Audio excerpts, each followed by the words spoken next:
Where am I? Don't worry where we've brought you. Just worry about what we need you to do. We need you to make a video on the Cleveland Cavaliers, the Houston Rockets, the Detroit Pistons, the Oklahoma City Thunder, the Minnesota Timberwolves.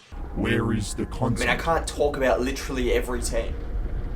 I'll get there eventually. Yeah, I'll talk about Cleveland. I can't do it, now.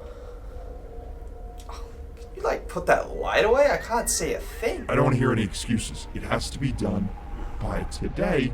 Otherwise, well, yeah. You want...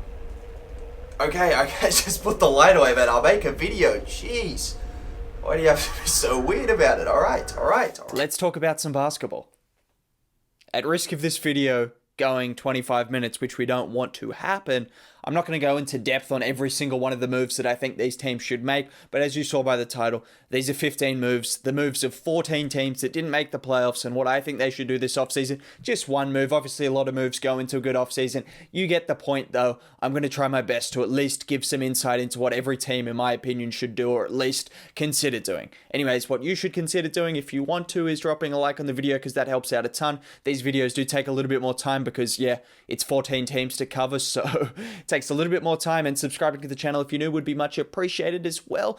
Without further ado, let's start with the New Orleans Pelicans, because we're not going in any particular order this time. We could go with any team. It's the Pelicans once, then it's the Pistons, then it's the Hornets. I don't care, but at first, it's the Pelicans, and I want to talk about Nikhil Alexander-Walker and why I think they should start him. Lonzo Ball, hopefully they re-sign him. That's a whole different thing in my opinion, but Nikhil Alexander-Walker, he can play combo guard. I think he's a shooting guard more than a point guard because his playmaking hasn't been as good as his scoring early in his career, but in the 14 games that he did start, in the 13 games that he did start, he averaged 19, 5, and 3 on really solid efficiency. A lot of these games were without Zion Williamson towards the end of the season. He also stepped up against the Clippers one game when Lonzo was out and dropped 40 or something, I believe.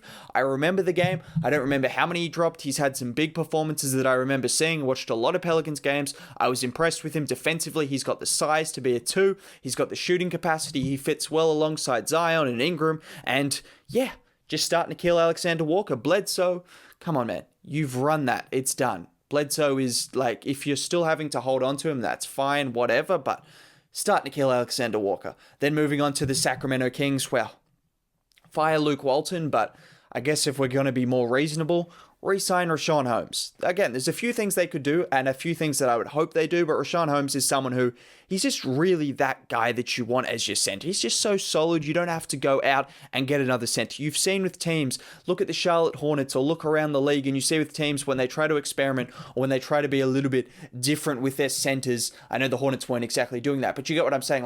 When you try to be a little bit too cute with who you want at the center spot, you end up with someone who's just not very good. Richaun Holmes might not be very good. He might not be great, but he's good, and that's what you want. You've got De'Aaron Fox, you've got Tyrese Halliburton, don't mess around. Harrison Barnes, Richaun Holmes, he's going to be consistently putting up 15 points a night, 10 rebounds. He's a decent defender, even though their defense wouldn't reflect that, but that kind of ties into the Luke Walton thing as well. But Richaun Holmes, get him for a reasonable price, keep him. I'm pretty sure he wants to be in Sacramento, which, no offense to Kings fans, that's probably not a sentiment that a lot of people hold. So to get a solid center that wants to be there, that fits with your core, do that. Then moving on, Cleveland.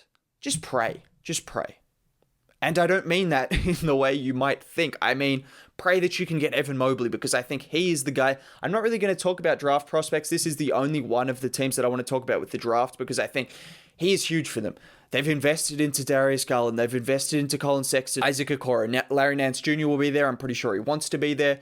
And then all of a sudden, Jarrett Allen is there, but I know if they get Evan Mobley, they will take him. They want Evan Mobley. He's someone that fits what they can do. He can play make, he can create, he can catch lobs. He might be able to stretch the floor, and hopefully he can be the defensive anchor, because this is a team with an undersized backcourt. They brought in Okoro. They know what they need to do. They've seen the Trae Young model. We're not saying Darius Garland is going to be Trae Young 2.0, but they've seen the model. When you have an undersized guard or an undersized backcourt, you need to surround them with defensive pieces, and Mobley would go a long way. All of a sudden, if you have Larry Nance Jr., Mobley, and Isaac Okoro, those are 3 potentially really solid defenders. And then Sexton and Garland, whatever they do with Sexton, Garland is someone who I think they will continue to build with. I like the idea of Mobley in Cleveland. Hopefully they get him. Hopefully for their sake they get him. And then Chicago. Go after a backcourt partner. Lonzo Ball, I think he's the guy for you. I think Lonzo Ball is the guy. I mean, you could say Lonzo Ball for a lot of teams because I think he provides something that a lot of teams want. Playmaking, defense, shooting. It's a pretty good thing, and he seems to improve every single year. Actually, not doesn't seem to. He does improve every single year. Seems to be putting in work in the offseason. I think he's going to continue to get better. I don't know how good he's going to get, but he's going to continue to get better. He's going to continue to be good. I would be willing to pay him $18 to $20 million a year. I'm no cap expert. I don't know how much money they have to pay, but if you compare him with Zach LaVine, they just complement each other a lot. Zach LaVine is someone who's more of a scoring guard. He's not as good of a facilitator. And then defensively, Lonzo can take on the tougher assignments. They just contrast each other really well. In terms of Lonzo can space the floor with Vucevic on your team as well. Obviously, Patrick Williams is someone who will be interesting. But in terms of one move, Lonzo Ball or just a point guard, Thomas Satoransky, he's a nice guy. Kobe White, nice people, but I don't know if they're your starting point guards of the future, and you want to win now with Zach LaVine. And then talking about the Detroit Pistons. Yeah, you're wondering when I talk about them. It's right now. Isaiah Stewart. I'm not talking about the draft. Isaiah Stewart, start the man. Start him. He did pick up an ankle injury in Team USA training, which please is not serious. I want to see that man play. He is legitimately really good, and he showed that in the 14 games he was a starter. He averaged 13 and 10 over 2 blocks a game. Defensively, he's got so much potential in terms of blocking shots, cleaning up the boards on the offensive side and the defensive side of the floor. Also, his switchability. He showed that he could switch onto guards and at least force tough shots. I saw him block James Harden. I saw him contest Chris Paul and force a turnover. I've seen him do a lot of things that people said he was not capable of. He quieted a lot of people in just year one. Give him the starting spot, and he's going to quiet even more people because he's shown so much in terms of stretching the floor, in terms of defensively. He's the guy you want to start. Mason Plumlee, solid vet. I don't mind the signing. Some people hated it. I don't mind the signing. Start Isaiah Stewart. Do that. And then talking about the Indiana Pacers, give Karis LeVert the keys. We could talk about trading Sabonis. We could talk about TJ Warren getting healthy, Rick Carlisle. Give Karis LeVert the keys. Not James Harden, Houston style. We don't want him taking 40% of the shots or having a 50% usage rate. But at the same time, 25 and 7 in his last 15 games of the season on good efficiency. He has always been a guy that you've never doubted his talent. It's been about staying healthy. And if he can stay healthy, which hopefully he can, he is someone that has probably as much potential as anyone on this team. And also the fit alongside him and Brogdon is really nice. We've seen Rick Carlisle. Obviously, he gave the keys to Luka Doncic. Different situation, just a little bit, but at the same time, Karis LeVert I could easily see averaging 25 being the number one option, and him and Brogdon making a really, really nice backcourt, with Brogdon being that more steady guy, and Karis LeVert being the explosive scorer. Yeah, give him the keys to the offense. Do it, okay? And then looking at Golden State. I said trade Wiseman on the thumbnail, as you can see. Now, I don't think you have to trade Wiseman by any means. I think you trade him if you can get a decent deal. I know that's absolutely stunning insight, but at the same time, if you can't get a good deal, you don't just package him up for a bag of chips, because you could really get bit back if that happens. Why did I say it like that? I don't know. But you could really get bitten back if you trade Wiseman away for nothing. So hold your cards close. I trust Bob Myers. I trust the Golden State Warriors to make the right decisions. If it means packaging up Andrew Wiggins, I know Andrew Wiggins took a big jump. I know he's a solid player now. Trust me. This is no Wiggins slander, but if it means getting back a better player in return, and you got to give up this year's pick, Wiseman and Wiggins, for the contract purposes, do it. Do it, Golden State, because Steph Curry averaging 32 points a game on elite efficiency, otherworldly shooting, isn't going to stay around for that long. Maybe not.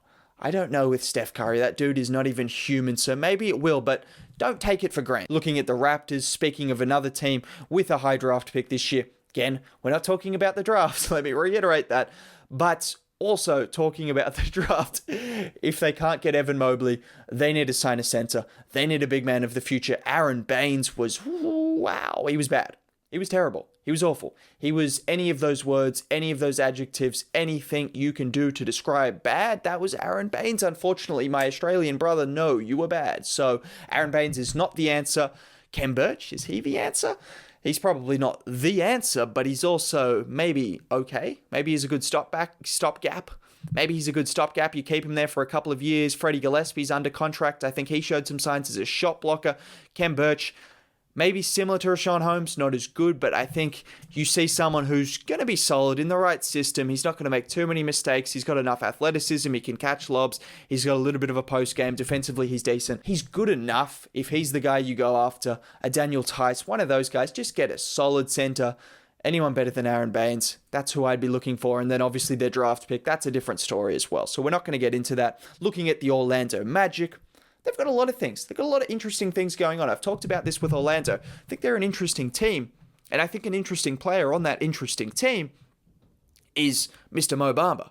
Mo Bamba himself, yes, he is someone that under Steve Clifford pretty much got absolutely no chance to do anything. And then towards the end of the season, he got a little bit of a chance. The last 20 games, he put up 11 and 8 under 2 blocks a game, but he showed some shot blocking that he's always shown since college. He even put up a 20 and 15 game against Detroit, which I remember. He looked really solid. It was against Detroit's B team, but at the same time, he did look good, and he has shown some flashes. The thing is with me and the Mo Bamba situation, I don't need to see him be an absolute star, a superstar. Maybe that's never going to happen with the 5th pick you got him at. Unfortunate if that doesn't happen. But at the same time, you've got to give him at least a chance. He was always going to be a project player. He was always going to take some time. Now he's heading into his 4th year. He has shown more flashes in last year than he did in any of the other years. So at least give him a chance. That's all I'm saying. Give him a chance. Give Mo a chance. Okay, thank you. Speaking of giving someone a chance, Kemba Walker. I know, interesting one. To keep Kemba Walker, I think he's just someone you want to keep because of the pure fact that you keep him, and then he builds up his trade value. He averaged 20 and 5 in the second half of the season. He wasn't that bad. I don't think he's washed. He's only 31 years of age. I think he comes to OKC. He plays every second game. He sits and he rests and he does all of these things, and he upbuilds the team. You need a solid veteran around you. Al Horford, that's why the guys liked him. George Hill, you need a veteran around you. Kemba Walker is that guy. You just can't have young guys out there. Like Poku can't be doing his own thing the whole time.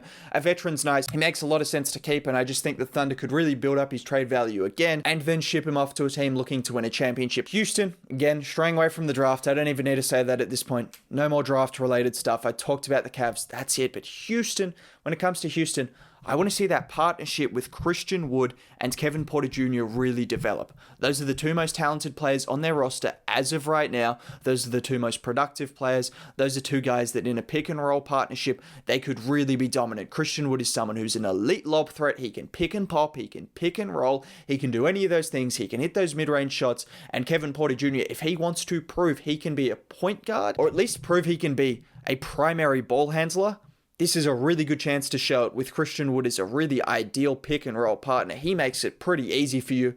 You throw that up there, he's coming down with it. That guy has elite athleticism. He's 7 foot. He can catch anything out of the air.